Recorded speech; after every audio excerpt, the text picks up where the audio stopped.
ان آیتوں میں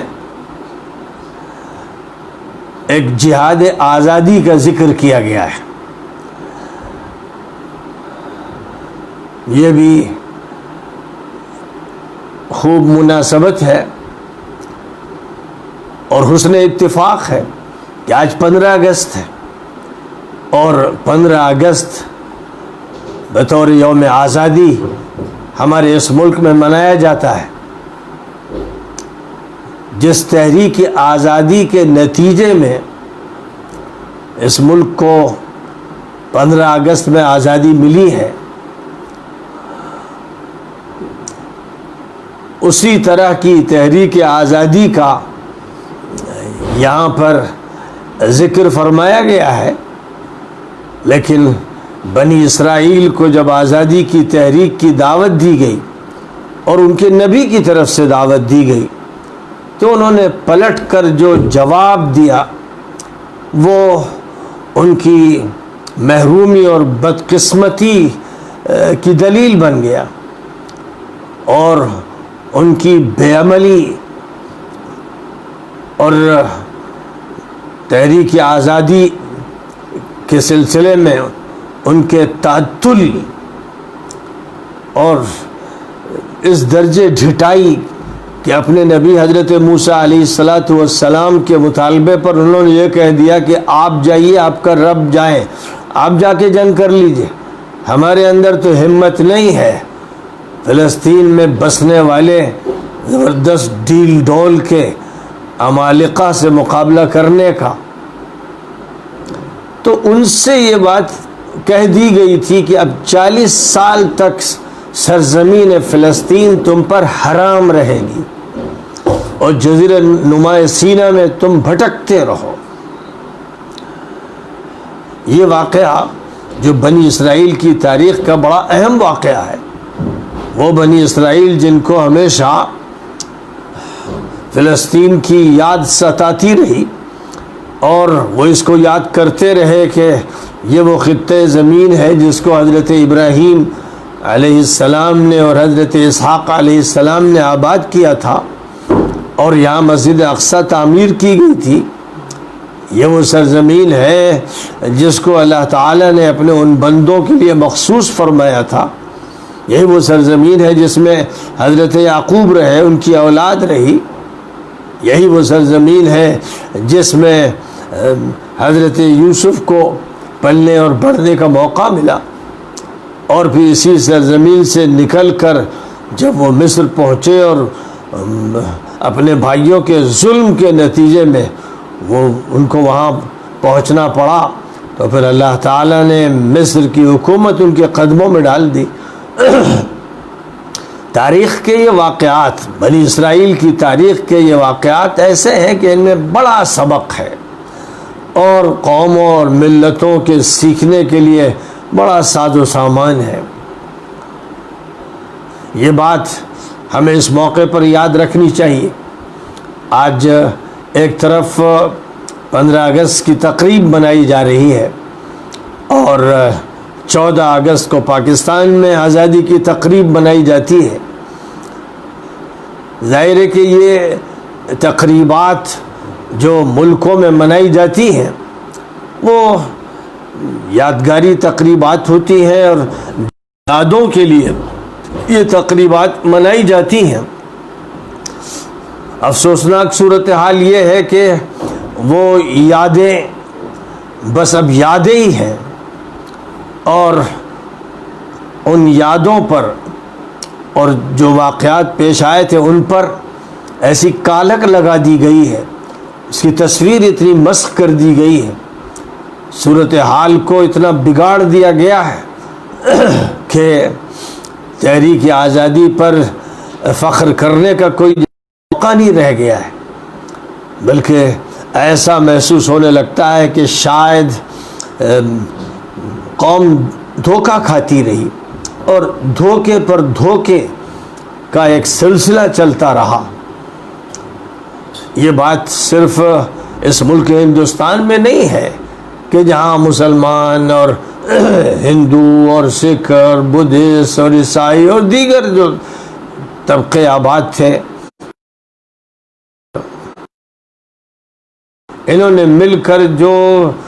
تحریک چلائی تھی غاصب انگریزوں کے خلاف، قابض انگریزوں کے خلاف، اس تحریک کو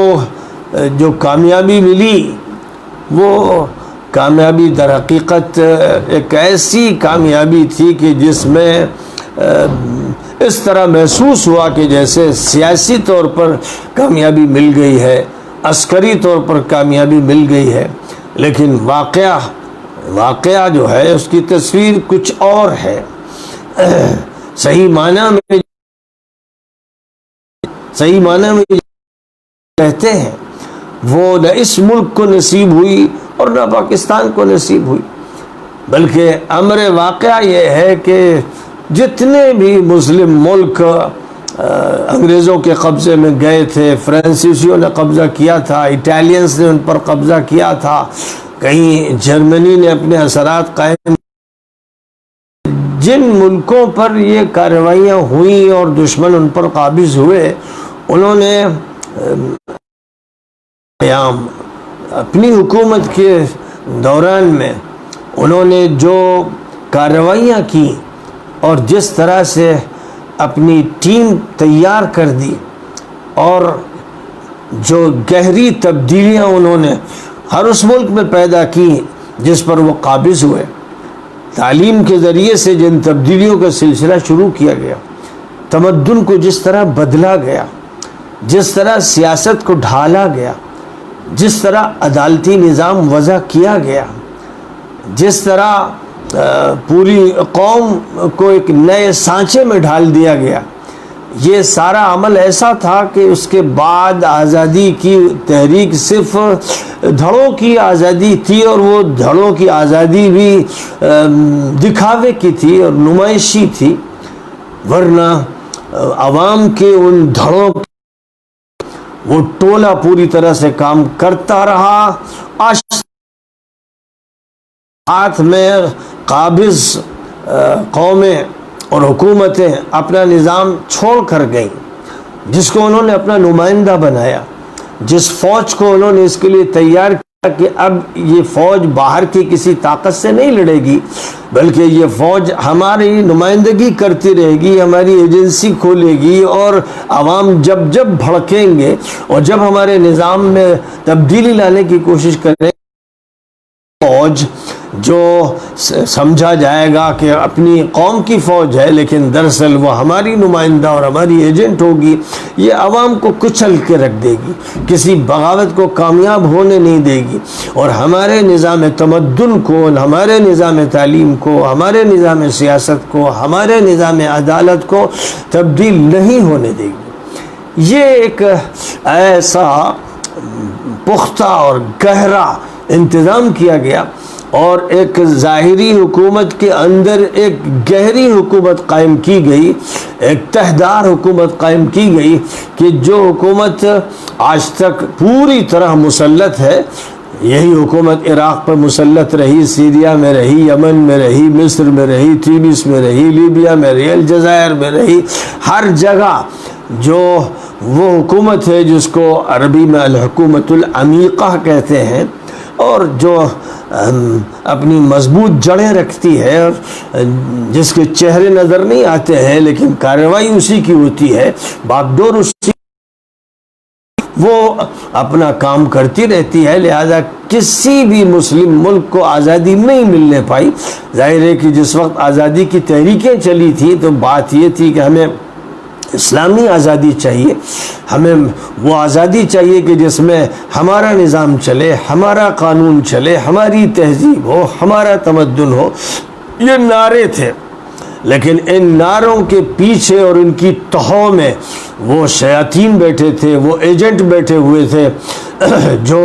اپنی شکلیں نہیں دکھا رہے تھے لیکن وہ گہرائیوں میں اترے ہوئے تھے، اور باغ ڈور ان کے ہاتھ میں تھی۔ اور سب سے بڑی بات یہ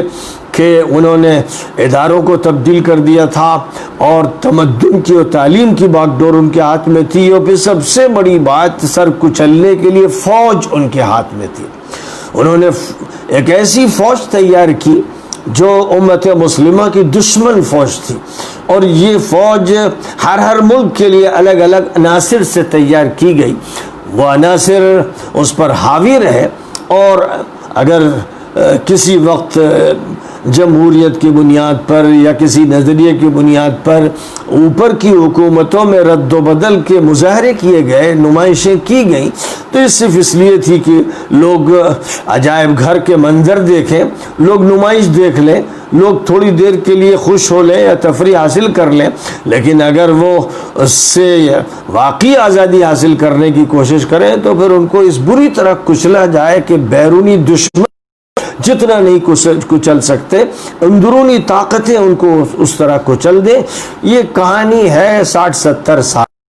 اور یہ کہانی عراق سے لے کر مراکش تک ہے، اور بلکہ یوں سمجھیے کہ انڈونیشیا اور ملیشیا تک ہے۔ پوری دنیا اسلام میں تو یہ کہانی صاف نظر آتی ہے۔ ہمارا جو بر صغیر ہے، اس بر صغیر میں ہندوستان ہو یا پاکستان ہو یا بنگلہ دیش ہو، یہاں کی بھی اسی طرح کی ملتی جلتی کہانی ہے، اور اس کہانی میں اس میں کوئی شک و شبہ نہیں ہے کہ جو آزادی کی جس میں سب سے زیادہ اس بر صغیر میں مسلمانوں نے قربانیاں دی، قربانیاں ان کے حصے میں آئیں، حکومت دوسروں کے حصے میں آئی۔ اب یہی توازن ہے جو کھو دیا جاتا ہے، اور جب جب یہ کھو دیا جاتا ہے اور یہ سمجھا جاتا ہے کہ جد و جہد آزادی کا مطلب قربانی ہے، تو اگر یہ سوچ پیدا ہو جاتا ہے اور بات کا جو دور ہے جو نامرادیوں اور ناکامیوں کا ہے، اور صرف زخموں کو اور موتوں کو یاد کرنے کا ہے، اور ہم نے اس کو ہی اب اپنے لیے فخر کا سرمایہ بنا رکھا ہے کہ ہم نے قربانیاں دی۔ ہمارے علماء کا حال یہ تھا کہ دلی سے مراد آباد تک ہر درخت کی شاخوں پر ہمارے حافظوں اور مولویوں کی لاشیں لٹک رہی تھیں۔ ہماری طرف سے یہ کہا جاتا ہے کہ سراج الدولہ نے مقابلہ کیا انگریزوں کا، اور 1757 میں پھر ان کو شکست ہو گئی، وہ مقابلہ نہیں کر سکے۔ ہماری طرف سے کہا جاتا ہے کہ سلطان ٹیپو نے بڑی بہادری اور مردانگی کا ثبوت دیا، اور 1799 میں وہ شہید ہو گئے۔ پھر 1803 میں دلی کے لال قلعے پر انگریزوں کو جھنڈا لہرا دیا گیا۔ تو انگریزوں کی وہ قوم جو 17ویں صدی کی ابتدا میں اس ملک میں تاجروں کی حیثیت سے آئی، جو قابضوں کی حیثیت سے نہیں آئی، اور جو ایک فوجی طاقت کے ساتھ نہیں آئی، لیکن لمبی پلاننگ کے ساتھ آئی، جس نے تجارت کو ذریعہ بنایا، اور دھیرے دھیرے ایسٹ انڈیا کمپنی کا دائرہ وسیع ہوتا چلا گیا۔ یہ کمپنی اپنا کام کرتی رہی، تجارت بھی کرتی رہی، اور تجارت کے ساتھ ساتھ اس ملک کے مختلف علاقوں میں یہ اپنی کالونیاں بساتی رہی، اور بڑے بڑے اڈے اور قلعے قائم کرتی رہی۔ یہ ہتھیار کی سپلائی کا کام کرتی رہی۔ خاموشی کے ساتھ اس نے پورے ملک میں ہتھیاروں کے گودام قائم کر دیے، اور تاجروں کے بھیس میں فوجیوں کو منتقل کیا گیا، بڑے بڑے جنگ کے ماہرین کو منتقل کیا گیا۔ ارادہ تجارت کا نہیں تھا، تجارت تو ایک ضمنی عمل تھا، اس کو ذریعہ بنانا تھا، لیکن اس ملک پر قبضہ کرنا تھا، جس کو سونے کی، اس ملک کا سونا انہیں لینا تھا، اس ملک کی دولت لوٹنی تھی، اس ملک کی زمین کو ہتھیانا تھا۔ اس کے لیے انہوں نے جو طریقہ کار اختیار کیا وہ جلد بازی کا نہیں تھا، بہت خاموشی کے ساتھ 1601 سے ہی وہ کام کرتے رہے، اور باقاعدہ بادشاہوں سے اجازت لے کر تجارت کا انہوں نے کام شروع کیا، اور یہ تجارت دھیرے دھیرے ان کی بڑھتی گئی، اور اس تجارت سے یہاں کی قوم متاثر ہوئی، اور اس کو یہ لگا کہ اس کی اپنی تجارت، مقامی تجارت دھیرے دھیرے ٹھپ ہوتی چلی جا رہی ہے، اور ساتھ ہی ساتھ اپنے اور ان کے درمیان قوم نے ایک بڑا تمدنی فرق محسوس کیا، ثقافتی فرق محسوس کیا، تعلیمی فرق محسوس کیا۔ ایک طرف مسلمانوں کی صورتحال یہ تھی کہ باوجود اس کے کہ بڑی تعداد میں مدارس تھے، اور مدارس میں اس وقت کے عصری علوم پڑھائے جا رہے تھے، لیکن اس کے باوجود وہ انگریز اور وہ یورپ جس نے مسلمانوں کو اسپین سے نکال باہر کیا تھا اور مسلمانوں کے علوم اسپین سے حاصل کر کے اور ان کو ترقی دے کر اب وہ ایک ابھرتی ہوئی قوم تھے اور دنیا فتح کر رہے تھے، جو کام مسلمانوں نے ابتدائی دور میں کیا تھا اب وہ کام انہوں نے شروع کر دیا تھا۔ 14ویں صدی سے کام شروع ہو گیا تھا اور 15ویں صدی میں بڑی طاقت اور قوت کے ساتھ پھیلنا شروع کیا تھا اور مسلم قوموں کو اور مسلم ملکوں کو فتح کرنا شروع کیا تھا۔ یہ وہ جو سلسلہ تھا وہ چلتا گیا اور یہاں تک کہ بر صغیر میں وہ تجارت کے راستے سے جب داخل ہوئے تو انہوں نے اس ملک کو کس طرح سے اپنے ہاتھ میں لینا ہے، انہوں نے جو طریقہ کار اختیار کیا کہ ایک ٹوٹی ہوئی بکھری ہوئی قوم جس کے حکمراں آپس میں لڑتے رہے، ایک خاندان دوسرے خاندان سے بھڑتا رہا اور خون کی ندیاں بہائی جاتی رہیں، یہاں راشدہ اور خلافت راشدہ کا نمونہ کبھی نہیں پیش کیا جا سکا۔ افراد کا جہاں تک تعلق ہے کوئی حاکم نیک رہا، اچھا رہا، جیسے سلطان اورنگزیب عالمگیر رحمۃ اللہ علیہ فی نفسی ایک نیک انسان تھے اور انہوں نے کوشش کی کہ ایک جھلکی خلافت راشدہ کی دکھا دیں، لیکن اس دور میں وہ سامنے آئے جب گویا دن گنے جا رہے تھے اور خود وہ اگلی نسل کو تیار نہیں کر پائے تھے، لہذا انہوں نے جو کچھ بھی کر سکے کر کے دکھایا، لیکن ان کے بعد ہی ایک زوال کے مہیب غار میں مغل امپائر کو ڈھکیل دیا گیا اور پھر جو کچھ حالات تھے ان حالات کا انگریزوں نے مکمل جائزہ لیا، اچھی طرح سے انہوں نے قوم کو سمجھا اور مسلمانوں کو سمجھا، ان کے دھڑوں سے واقفیت حاصل کی، ان کے درمیان ٹکراؤ کے اسباب کیا ہیں ان کو پوری طرح سے سمجھا، ایک گہرا اور وسیع مطالعہ کیا۔ ظاہر ہے کہ جہاں تک تعلق ہے اورینٹلزم کا، وہ ڈپارٹمنٹ جو بڑی طاقت کے ساتھ بعد میں وجود میں آیا، لیکن اس مزاج کے ساتھ ہی انگریز اس ملک میں داخل ہوئے تھے، فرانسیسی داخل ہوئے تھے کہ وہ مشرقی اقوام اور مشرقی ملتوں اور مشرقی حکومتوں بالخصوص مسلمان حکمرانوں سے اسپین میں بھی واقف ہو چکے تھے اور دیگر افریقہ کے شمالی ملکوں میں بھی واقف ہو چکے تھے، افریقہ میں بھی واقف ہو چکے تھے اور ساتھ ہی ساتھ وہ ترکی میں بھی کر چکے تھے، یورپ اور ایشیا ہے وہاں بھی انہوں نے قریب سے چیزوں کو سمجھ لیا تھا، خاندانی اختلافات کو، گروہی اختلافات کو اور فرقوں کی لڑائیوں کو خوب اچھی طرح سمجھ لیا تھا، اور تو انہیں معلوم تھا کہ ہمیں براہ راست سب سے ٹکر نہیں لینا ہے، ہمیں ان کے درمیان ایسا ٹکراؤ پیدا کر دینا ہے، ایک ریاست کو دوسری ریاست سے ٹکرانا ہے، ریاست کے اندر جن میں بغاوت کے اثرات ہیں ان کا استعمال کرنا ہے اور اندرونی طور پر داخلی طور پر اندر داخل ہو کر ان کی حکومتوں کو توڑ دینا ہے، کمزور کر دینا ہے۔ تو اس پوری صورتحال کا جائزہ لینے کے بعد انہوں نے جس طرح سے کام شروع کیا اسی کا یہ نتیجہ تھا کہ وہ 100 سال ہی نہیں تقریباً 150 سال تک انتظار کرتے رہے، چھوٹی موٹی کارروائیاں کچھ کر دی ہوں تو سو کر دی ہوں، لیکن 1601 سے جو عمل تجارت کے شروع کتنا صبر کیا انہوں نے، کتنا انتظار کیا، کتنے حلم کا ثبوت دیا کہ انتظار کرتے کرتے جال بنتے قلعے بناتے فوجی سپلائی کرتے ہتھیار یہاں تک پہنچاتے 1757 تک پہنچے۔ اب سب سے بڑی جنگ جو بنگال میں سراج الدولہ سے ہوئی 1757 میں ہوئی، تو اس لیے یوں کہہ سکتے ہیں کہ 150 سال اس کا کہ اب بنگال پر قابض ہو جانا ہے، اب اس کو اپنے ہاتھ میں لے لینا ہے۔ ایسٹ انڈیا کمپنی تو بہت پہلے بن گئی تھی لیکن بس وہ ایک کمپنی تھی، ایک تجارتی کمپنی تھی،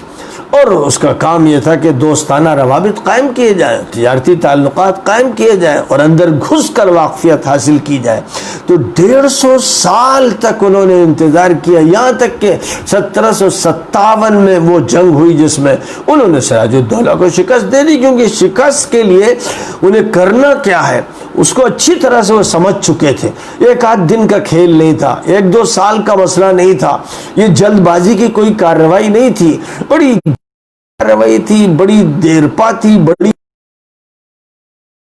تہدار تھی، اور یہ کارروائی ایسی تھی جس کے پیچھے ثقافت کا بھی لشکر تھا، تمدن کی بہاریں تھیں، اور اس کے پیچھے علوم کی تحقیقات تھی، اور اس کے پیچھے بے شمار جدید ترین ہتھیار کے ڈھیر تھے، اس کے پیچھے اسٹریٹجی تھی، بڑی حکمت عملی تھی۔ تو اتنا لمبا عرصہ، پھر اس کے بعد ایسا نہیں ہوا کہ بس دوسرے سال تیسرے سال یا چند سالوں میں کو فتح کر لیا اور میسور کو اپنے ہاتھ میں لے لیا، بلکہ مدراس پر اثرات قائم کرتے کرتے اور پھر میسور تک پہنچتے اور سلطان ٹیپو جیسے جری اور بہادر غیور و خوددار حاکم سے ٹکر، لمبا عرصہ گزرا۔ 1757 سے 1799 کا وقت آ گیا، اور اس اعتبار سے اندازہ لگایا جا سکتا ہے کہ تقریباً 46 سال کا ایک عرصہ اس پر گزرا، پھر جا کر ان کو فتح حاصل ہوئی۔ جب ان کو فتح حاصل ہوئی سلطان ٹیپو پر، تو انہوں نے اس وقت یہ کہا تھا آج سے ہندوستان ہمارا ہے۔ انہوں نے بنگال کی ایک طاقت کو توڑا، اور جس طاقت کو میسور میں توڑا اس طاقت کے بارے میں انہیں معلوم تھا کہ یہ طاقت سب سے زیادہ مضبوط طاقت تھی، یہ فرد سب سے زیادہ حریت کا دیوانہ تھا، یہ فرد سب سے زیادہ عصری تقاضوں سے واقف تھا، ٹیکنالوجی کا ماہر تھا۔ اس پر فتح حاصل کر لینے کا مطلب یہ ہے کہ اب کہاں میسور اور بنگلور اور کہاں دلی، یعنی ایک طرف غور فرمائیے کہ 1799 میں سلطان ٹیپو کو انگریزوں نے شکست دی، اپنی چالیں استعمال کر کے ٹیپو کو ڈھیر کر دیا، اور اس کے بعد صرف چند سال، 4 سال گزرے کہ وہ 1803 میں دلی پر حاوی ہو گئے۔ یعنی ان کا یہ کہنا کہ ہندوستان ہمارا ہے، پھر اس تھوڑی سی مدت میں انہوں نے ثابت کر دیا کہ ہندوستان ہمارا ہے۔ اور 1803 میں دلی پر جب ان کا قبضہ ہو گیا، تو اب جو حکومت دلی میں تھی، جو وارث بنے تھے بعد کے دور میں اورنگزیب رحمۃ اللہ علیہ کے، وہ اتنے نکمے تھے، اتنے نالائق تھے، اتنے بے تربیت تھے، اتنے نااہل تھے کہ وہ ملک کو تو کیا سنبھالتے، وہ دلی اور اس کے قرب و جوار کو سنبھالنے کی اہلیت کھو چکے تھے، جس کا نتیجہ یہ تھا کہ بہرحال اب لال قلعے پر انگریزوں کا پرچم لہرا رہا تھا۔ اب جو صورتحال تھی کہ جو طاقتیں ممکن ہو سکتی تھی کہ وہ مقابلہ کرتی، جو فوجی طاقتیں تھیں، چھوٹی ہوں یا بڑی ہوں، جو ریاستی طاقتیں تھیں، وہ سب تقریباً زیر ہو گئی تھی۔ ایک آخری طاقت ٹونک میں باقی تھی، امیر الدولہ کی، حضرت سید صاحب، جس کے جہاں جا کر رہے، کئی سال گزارے، اور اس فکر سے کہ اس عسکری طاقت کو تیار کیا جائے انگریزوں سے مقابلے کے لیے، لیکن باوجود اس کے کہ ہر طرح کی کوشش سید صاحب نے کی، دعوتی، تربیتی، اصلاحی، فکری، لیکن امیر صاحب یہ سمجھ چکے تھے کہ اب مقابلے کی طاقت نہیں ہے، اور مقابلہ کرنے کا مطلب سوائے تباہی کے اور کچھ نہیں ہوگا۔ اس لیے اب پورا ہندوستان ریاستوں سے گویا کہ خالی ہو چکا تھا، ریاستی فوجوں سے خالی ہو چکا تھا، اب لے دے کر مولوی تھے، اب لے دے کر علماء تھے، اب لے دے کر کچھ دائی تھے، کچھ مجاہد تھے۔ اب جو مقابلہ تھا، جو مقابلہ ممکن ہو سکتا تھا، وہ ان کے درمیان سے ہو سکتا تھا کہ جن میں غیرت تھی، حمیت تھی، دینداری تھی، تقوی تھا، جن کے سلام کی یادیں تھیں، جن کے دلوں میں صحابہ کے تذکرے تھے، وہ اب یہ فیصلہ کر سکتے تھے کہ میدان میں اب ہم ہی کو آنا ہے۔ لیکن ظاہر ہے کہ جب ریاستی طاقتیں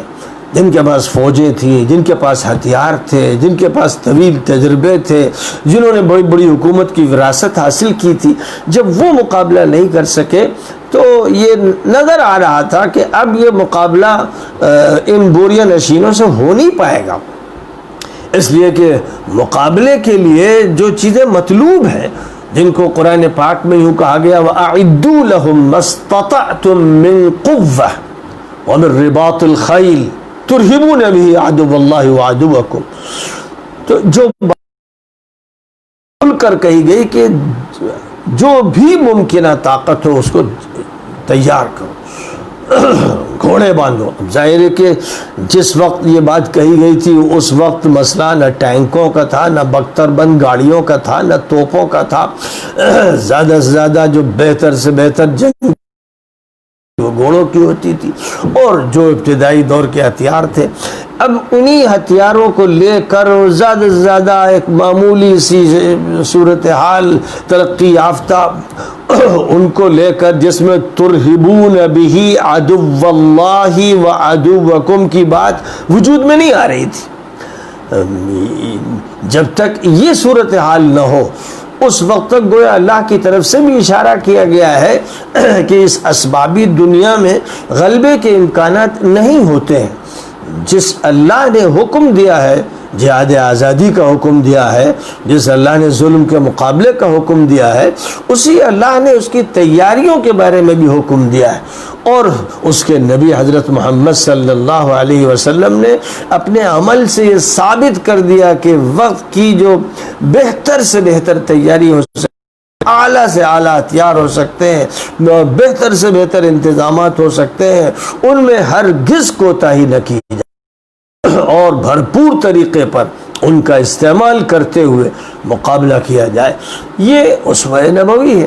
ظاہر ہے کہ جو تحریکات اٹھیں وہ دو طرف سے چوٹ کھا گئیں۔ ایک مسئلہ یہ تھا کہ ان کو کسی نئے علاقے کی ضرورت تھی جو آزاد ہو اور جہاں سے کارروائی ہو، کیونکہ ملک جو دوسروں کے قبضے میں جا چکا ہے، جہاں پر ایک سامراجی طاقت غالب آ چکی ہے، انہی کے بیچ میں کہیں سے تحریک جہاد کی شروع کی جائے گی تو اس کو تو کچل کے رکھ دیا جائے گا، پیس کے رکھ دیا جائے گا، اور اس کو مدد بھی کہیں سے نہیں ملے گی، اس کا حصار ایسا کر دیا جائے گا۔ اس لیے آزاد خطے کو اختیار کرنا ہے۔ اب کوئی آزاد خطہ اگر تھا تو افغانستان کا تھا، اور افغانستان کا حضرت سید احمد شہید رحمۃ اللہ علیہ نے انتخاب فرمایا بڑی امیدوں کے ساتھ، یعنی وہاں انہوں نے یہ بات محسوس کی کہ وہ مضبوط ہیں، طاقتور ہیں، خوددار بھی ہیں، اور وہاں آزادی ہے۔ اس آزادی کا استعمال کر کے کہ پہلے مقابلہ ہوگا داخلی دشمن سے، اور پھر اس کے بعد خارجی دشمن سے مقابلہ کیا جائے گا۔ انسانی اندازے غلط ہوتے ہیں اور تجربے بڑے بڑے تلخ ہوتے ہیں۔ حضرت سید صاحب رحمۃ اللہ علیہ نے افغانستان کے بارے میں جو سوچا تھا وہ صحیح نہیں نکلا، اور افغانستان کے لوگوں نے جو بدعہدیاں کی، جو دھوکے دیے، جو فریب کیا، جو بغاوتیں کی، جو لوٹ مار کی، وہ بھی تاریخ کا ایک حصہ ہے۔ ظاہر ہے کہ اس تاریخ سے سبق لینے کی ضرورت ہے، اور یہ جو تاریخ گزری ہے بڑی پرانی ہے، آج تک افغانستان نہیں ہوا ہے، اور موقع کبھی روس کو دیا اور کبھی موقع امریکہ کو دیا، اور اب اللہ ہی جانے کس کو وہ موقع دیں گے،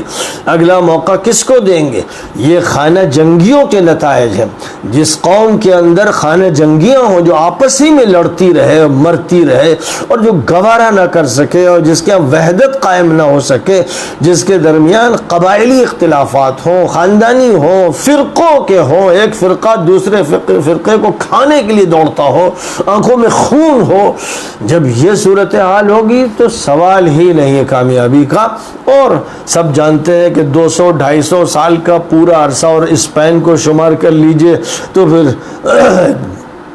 700-800 سال کا پورا عرصہ مسلمانوں کی ناکامیوں کی کہانیوں کا یہ عرصہ ہے جو آئینہ پیش کر رہا ہے اور دکھا رہا ہے کہ مسلسل توڑے جاتے رہے اور شکست کھاتے رہے اور اسباب ان کے اندر سے مہیا ہوتے رہے.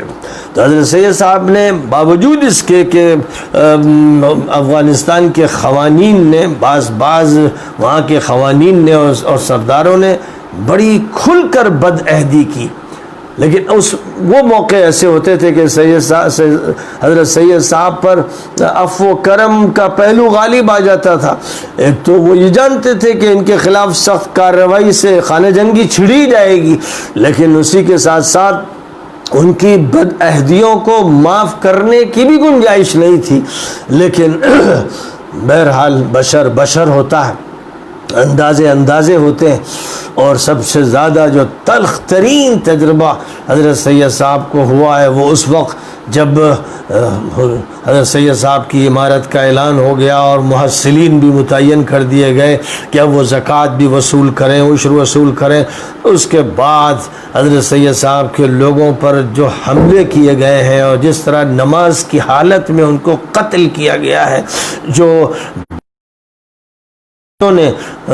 مکہ مکرمہ میں حرم شریف کے اندر کیا تھا، وہ ظالم اور مجرم افغانیوں نے حضرت سید صاحب کے ساتھیوں کے ساتھ مسجد میں کیا، نماز کی حالت میں کیا. اور بس پھر ایسا حضرت سید صاحب کا دل ٹوٹ گیا تھا کہ یہ فیصلہ کر لیا تھا کہ اب یہاں سے اٹھ کر آگے بڑھ جانا ہے،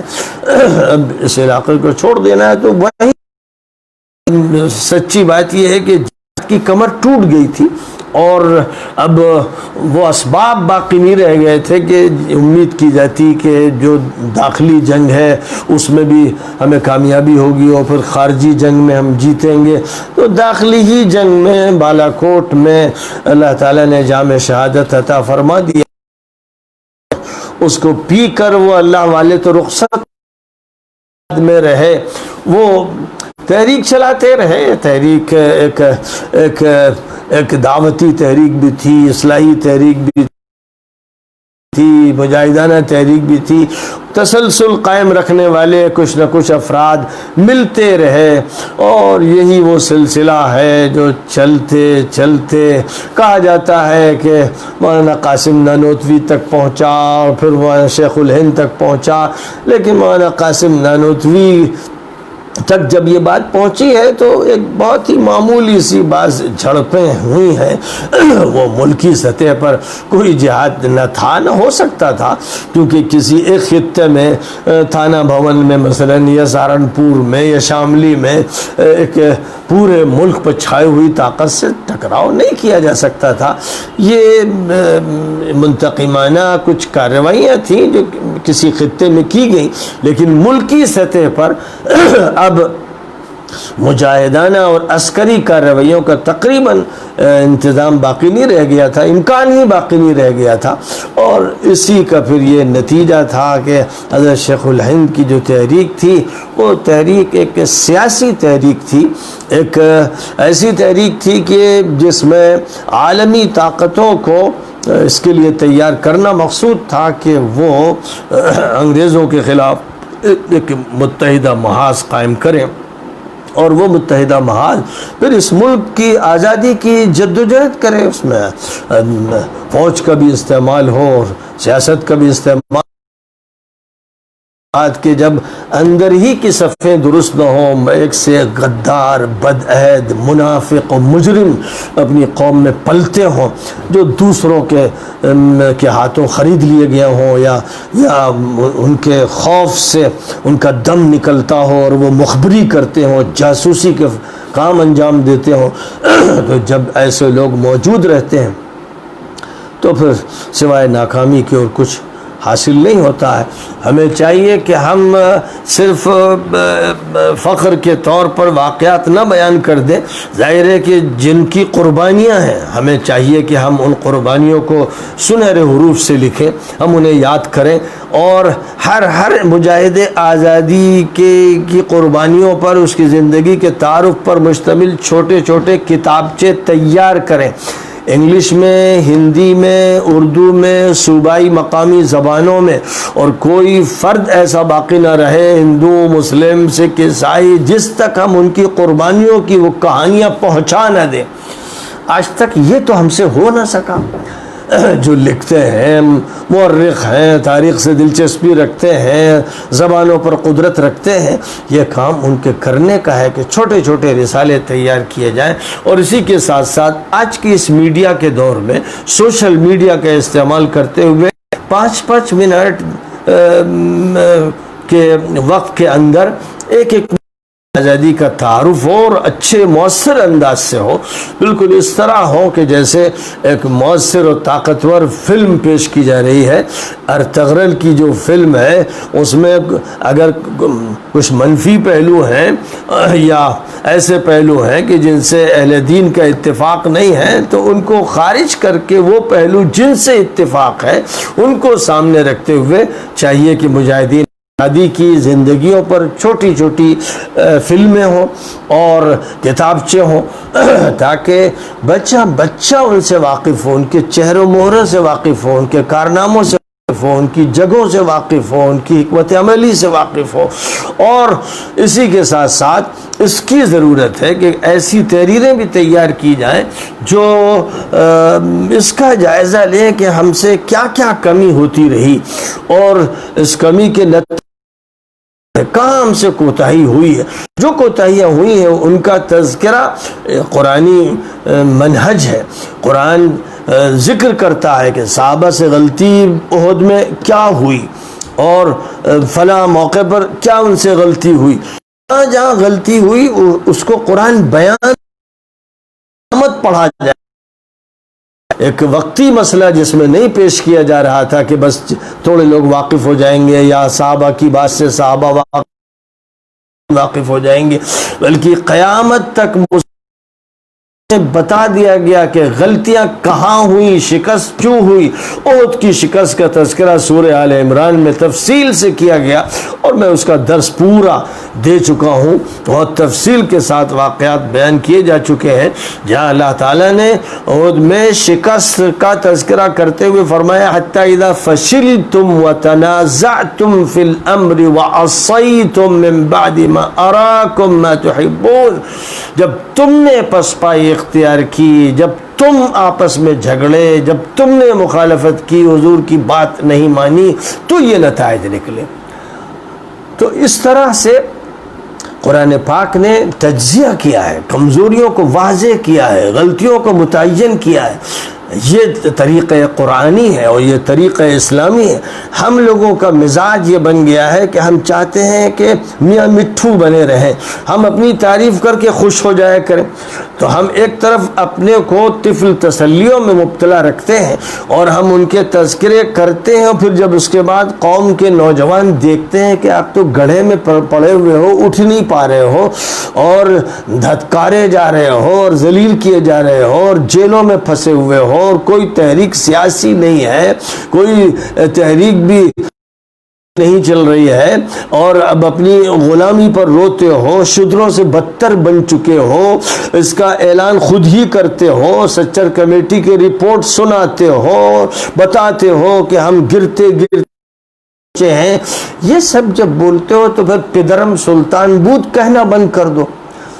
یہ کہنا ہی بند کر دو کہ ہمارے باپ ایسے اور ویسے تھے اور ہم نے یہ قربانی دی جاتی ہے فتوحات کے لیے، قربانی دی جاتی ہے نصرت کے لیے، قربانی دی جاتی ہے کامیابیوں کے لیے۔ ظاہر ہے کہ بڑی سے بڑی قربانیاں ہوتی ہیں لیکن ان کو کامیابیوں پر منتج ہونا چاہیے۔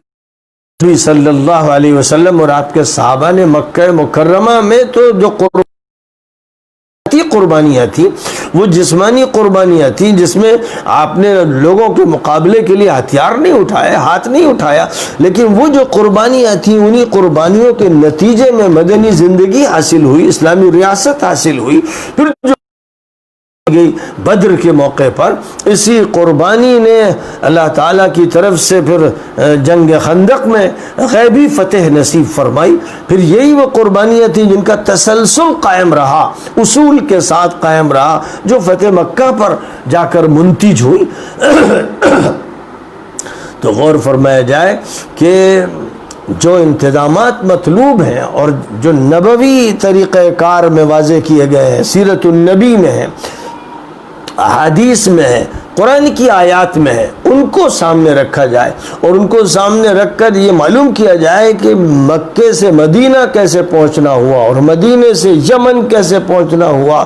اور پھر مدینہ منورہ سے سیریا اور عراق کیسے پہنچنا ہوا اور پھر اس آگے چل کر سیریا اور عراق اور ایران اور فلسطین اور مصر ان ملکوں میں کیسے پہنچنا ہوا، کیا طریقہ کار تھے جو استعمال کیے گئے کہ 100% آبادی حلقہ اسلام میں داخل ہوئی، وہ کون سا تھا، وہ کون سا ان کے پاس جادو تھا، وہ کون سی پڑیا تھی، وہ کون سی بھوک تھی، کیا چیز تھی۔ ہم اپنی تاریخ 100 سال سے شروع کرتے ہیں اور جب ہم وہاں سے شروع کرتے ہیں تو ٹھیک ہے، جن کی قربانیاں ہیں اللہ ان کو نوازے گا، بہترین اجر عطا فرمائے گا، ہماری آنکھوں میں وہ سجائے جائیں گے، ان کو بٹھانا چاہیں گے، سب بالکل برحق، لیکن جو کچھ نتیجہ ہے 200 سال کی تاریخ، بلکہ 601 سے جو تاریخ شروع ہوتی ہے، 701 سے پھر چلیے اور پھر 1600 سے چلیے اور پھر اس کے بعد 1700 سے چلیے، پھر 1800 چلیے، پھر 1900 سے 47 تک آئیے اور پھر 47 سے آج تک آئیے۔ آپ اس تاریخ کو جب ٹٹولتے ہیں تو اس تاریخ کو ٹٹولنے پر آپ کو سوائے کھائیوں کے اور گڑھوں کے اور ناکامیوں کے اور کانٹوں کے اور خاردار وادیوں کے کیا ملتا نظر آ رہا ہے؟ امید یہ تھی کہ اسلام کے نام پر جو پاکستان بنایا گیا، جس کا نام بھی جو رکھا گیا کہ وہ پاک کی جگہ ہے، پاکی کی جگہ یا پاکوں کی جگہ، اس کو واقعہ یہ ہے کہ انہوں نے مجرمستان بنا دیا ہے۔ اس پاکستان کی جو درگت اسلام کی بنائی گئی ہے، جس طرح لادینیت کو نافذ کیا گیا، جس طرح انگریزوں کے تلوے چاٹ کر ادارے تعلیمی بنائے گئے، ان کے تمدن کو لے کر عورتیں برہنہ ہوئیں اور نوجوان آوارہ ہوئے، اور جس طرح امریکن اور یورپین تمدن کی پوجا پاٹ کی گئی، اس کے بت بنائے گئے اور اسی سیاست کو اختیار کیا گیا، لادینی سیاست، لادینی عدالتی نظام، لادینی تعلیمی ادارے، لادینی زندگی، لادینی معاشرت، یہ سب حاصل تھا۔ یہ ان کوششوں کا نتیجہ تھا۔ یہ حضرت سید احمد شہید کی کوششوں کا کیا نتیجہ ہے؟ کیا یہ ان کے بعد چلنے والی جو جد و جہد ہے اس کا نتیجہ وہاں دکھ رہا ہے؟ کیا وہیں آقا نامدار حضرت محمد مصطفیٰ صلی اللہ علیہ وسلم کی تہذیب کا اور تمدن کا اور تعلیم کا اور سیاست کا رنگ ہے؟ اچھے لوگ بھی ہیں، اس میں کوئی شک نہیں ہے، نیک بھی ہیں، مدرسے بھی ہیں، حفظ کے شعبے بھی ہیں، دیندار بھی ہیں، خانقاہیں بھی ہیں، اللہ والے بھی ہیں، ہو حق کے نعرے لگانے والے بھی ہیں، لیکن ان پر حاکم کون ہے؟ ان پر کون سی طاقت مسلط ہے؟ ان پر کس عدالت کا ڈنڈا چلتا ہے؟ ان پر کون سی پولیس ہے جو حملے کرتی ہے؟ کون ہیں وہ لوگ جن کے ہاتھ میں باغ ڈور ہے؟ ایسا کیوں ہوتا ہے کہ آقا نامدار حضرت محمد مصطفیٰ صلی اللہ علیہ وسلم کی امت میں ایسے ہی لوگ کیوں غالب آ جاتے ہیں؟ انہی کے ہاتھ میں کیوں طاقت آ جاتی ہے جو دین کو کچلتے ہیں، مسلتے ہیں، حیا کو ختم کرتے ہیں، جو اسلامی نظام تعلیم اور اسلامی نظام تمدن اور اسلامی نظام معاشیات سیاسیات کا خاتمہ کرتے ہیں، اس کا مذاق اڑاتے ہیں؟ کیا یہ سب نہیں ہے؟ اور آج کی اس دنیا میں تو پاکستان کا رونا کیا، وہ عربستان، وہ الجزیرہ العربیہ، وہ جزیرۃ العرب جس کو نبی پاک علیہ السلام نے خود اپنی نگرانی میں آزاد کرایا تھا اور یہ فرمایا تھا کہ اب یہاں پر تم کبھی بھی عیسائیوں اور یہودیوں کو بسنے مت دینا، اب ان کو یہاں سے نکال دینا، یہ پوری سرزمین حرم ہے، یہ پوری سرزمین ایسی ہے کہ جہاں نہ شرک کا پودا لگے گا اور یہودیت و نصرانیت یہاں پر اب واپس آئے گی، جس کے لیے یہ وصیت کی تھی اور اس انتظام اس کا کر دیا تھا کہ پورا ملک آزاد فرما دیا تھا۔ اس ملک پر جو لوگ مسلط ہوئے ہیں، وقت کے فرعون اور نمرود اور یورپ اور امریکہ کے غلام اور اسرائیل کے تلوے چاٹنے والے مجرم، اس امت پر مسلط کیے جانے والے قسم کے حکام وہ اس وقت پوری امت کا مذاق اڑا رہے ہیں، وہ فلسطین کے خون کا مذاق اڑا رہے ہیں، وہ سرزمین فلسطین کے بارے میں سودے بازیاں کر رہے ہیں، وہ اپنی بے شرمی اور اپنی حقارت اور اپنی بے حیثیتی کو پوری امت کے سامنے رکھ رہے ہیں، اور یہ سب ہو رہا ہے۔ اور امت کے جو نمائندہ ہیں، جو ہر چھوٹے بڑے مسئلے پر بولتے ہیں، زبان کھولتے ہیں، بڑے علماء ہیں، صوفیاء ہیں، مفتی ہیں، داعی کہلاتے ہیں، مفکر ہیں، ان کی زبانوں کو سی دیا گیا ہے، ہونٹ سی دیے گئے ہیں، وہ حق بولنے سے عاجز ہو، انہوں نے پوری ملت کو مایوس کر دیا ہے۔ ملت میں ہے، ایک فریب میں ہے، یہ ایک ایسا نظام ہے پاپائیت کا اور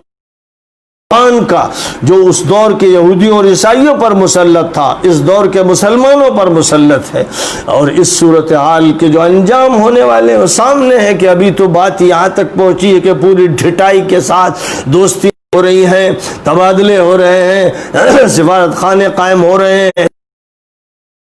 تحفظ کے لیے ان سے مدد مانگی جا رہی ہے۔ آگے وہ ہونا ہے جس کی تیاریاں ہیں کہ مکہ مدینہ چھوڑ کر دجال کی فوج پورے جزیرۃ العرب میں حاوی ہو جائے گی، اسی کے ہاتھ میں سارا انتظام ہوگا۔ اس کے لیے خفیہ طور پر انتظام ہو چکا ہے، بے شمار اڈے قائم ہو چکے ہیں جو امریکن کہلاتے ہیں لیکن اصلاً صہیونی اڈے ہیں، وہ سب ہو چکا ہے، بس پردہ ہٹنے کی دیر ہے۔ ایک طرف امارات نے پردہ ہٹایا تو اس کا بھیانک ایک چڑیل کا چہرہ سامنے آ گیا۔ اب اس کے بعد جب پردہ ہٹے گا جزیرۃ العرب کے اس نظام حکمرانی سے جو ہمیشہ اپنے ملمہ کاری کے ثبوت دیتا رہا اور اپنے چمکتے چہرے کو پیش کرتا رہا، جس دن پردہ ہٹے گا اس دن لوگوں کا حال یہ ہوگا کہ ان کو متلی آئے گی، سر میں چکر ہوگا، درد شروع ہوگا، اور سوائے ماتم کے ان کے پاس کچھ نہیں رہ جائے گا۔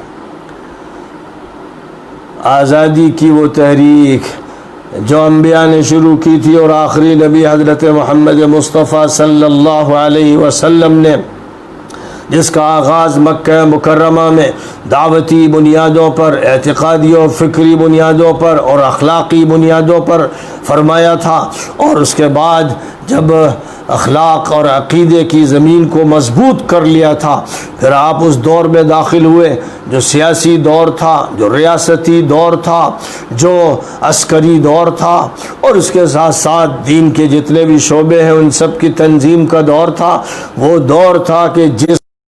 فتوحات کے اس ایک سلسلے کو اس طرح سے قائم کیا، اس طرح سے عام کیا، اس طرح چلایا کہ مشرق و مغرب کے ڈانڈے مل گئے اور شمال و جنوب بغلگیر ہو گئے، اور دنیا نے دیکھ لیا کہ پوری دنیا کی یک قطبی طاقت اگر ہے تو وہ محمدی طاقت ہے، وہ اسلامی طاقت ہے۔ یہ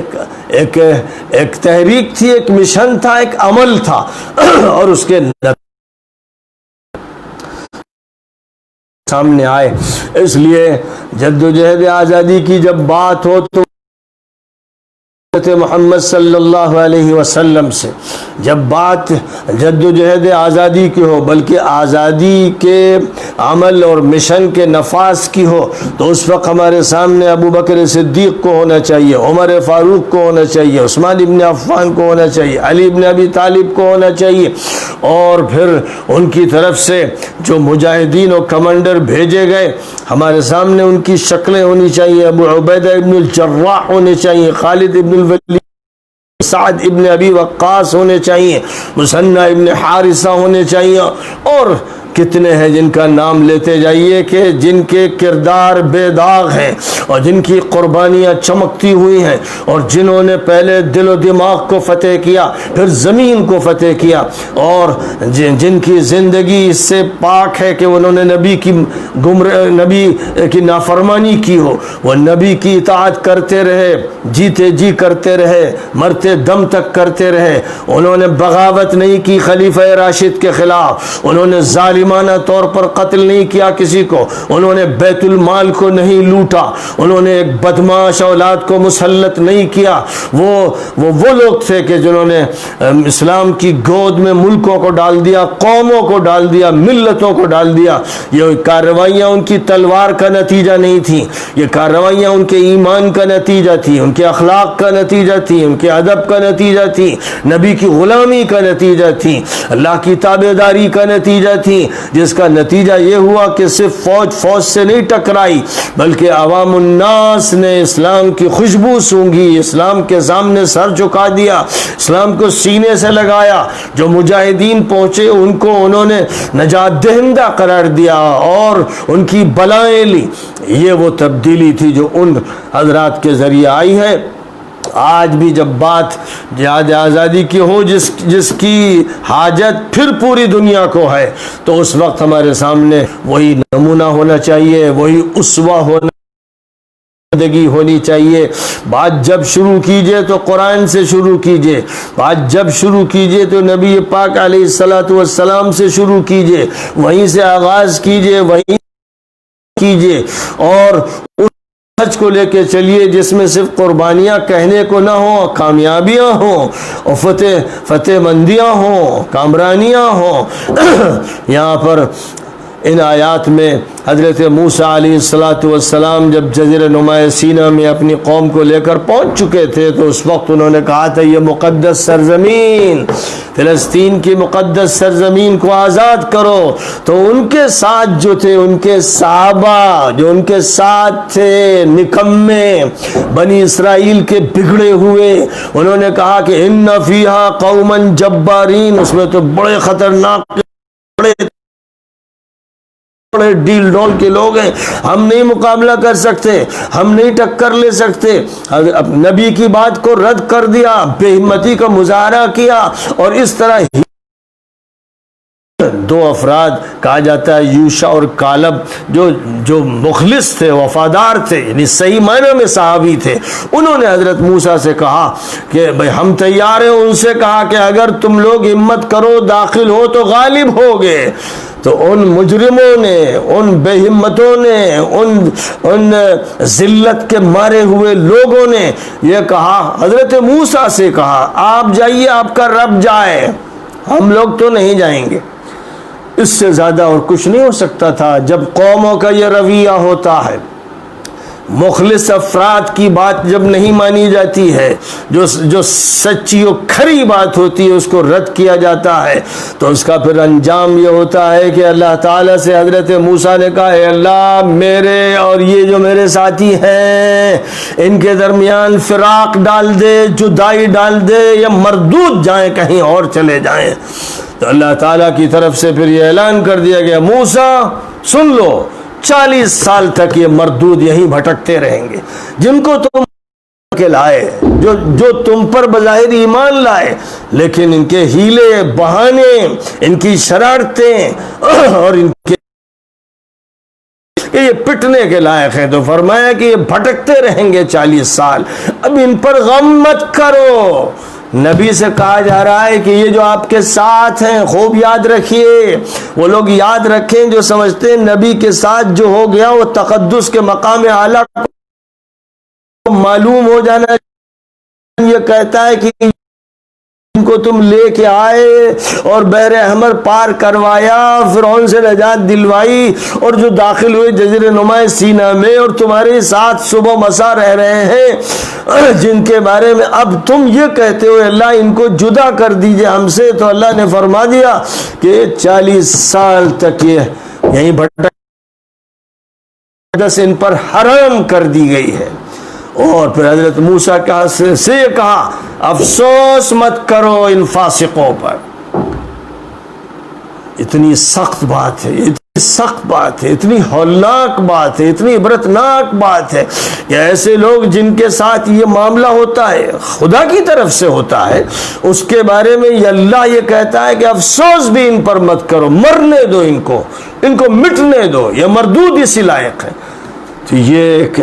ایسا خطرناک موقع ہوتا ہے قوموں کی زندگی میں کہ جس سے کانپ جانا چاہیے اور اللہ کے سامنے گڑ گڑانا چاہیے اور توبہ کرنا چاہیے، دعا مانگنا چاہیے کہ اللہ ایسی پکڑ سے ہماری حفاظت فرما اور اپنی اور اپنے نبی پاک علیہ الصلاۃ والسلام کی باتوں پر عمل کرنے کی توفیق نصیب فرما۔ وآخر دعوانا ان الحمد للہ